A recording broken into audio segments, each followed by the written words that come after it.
আসসালামু আলাইকুম বন্ধুরা। চলুন আজ কথা বলি একটি শব্দ নিয়ে, যে শব্দের মধ্যে আছে বরকত, নিরাপত্তা, সুরক্ষা আর রহমত। সেই শব্দটি হল বিসমিল্লাহ। বন্ধুরা, আমরা প্রতিদিন অসংখ্য কাজ করি। কারো কাজে সফলতা আসে, কারো আসে না। কিন্তু জানেন কি, একটি কাজের শুরু যদি বিনা বিসমিল্লাতে হয়, তাহলে সেখানে আল্লাহর সাহায্য কমে যায়।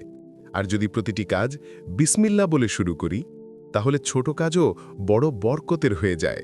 জীবন বদলে যায়, খাবারে শেফা আসে, ইলমে নূর আসে, মনে প্রশান্তি আসে। রাসূল সাল্লাল্লাহু আলাইহি ওয়াসাল্লাম বলেছেন, যে কাজ বিসমিল্লা ছাড়া শুরু করা হবে তা অসম্পূর্ণ থাকবে। তাই বন্ধুরা, বাড়ি থেকে বের হওয়ার সময়, কোনো কাজ শুরু করার সময়, খাবার সময়, পড়াশোনা, ব্যবসা যাই করি না কেন, বিসমিল্লাহির রহমানির রহিম বলেই শুরু করি। বিশ্বাস করুন, দেখবেন জীবন বদলে যাবে। যা অসম্ভব মনে হতো, আল্লাহর সাহায্যে সহজ হয়ে যাবে। যে মানুষ সব কাজে বিসমিল্লা বলে, আল্লাহ তার জন্য রহমতের দরজা খোলা রাখেন। আল্লাহ, তুমি আমাদের সকল কাজের শুরুতে বিসমিল্লা বলার তৌফিক দাও এবং আমাদের জীবনকে তোমার রহমতে পূর্ণ করে দাও। আমিন।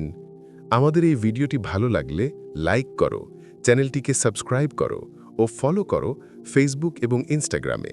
আর দ্বীনি বার্তা ছড়িয়ে দিতে শেয়ার করো। আবার দেখা হবে নতুন ভিডিওতে, ইনশাআল্লাহ। আসসালামু আলাইকুম ওয়া রাহমাতুল্লাহ।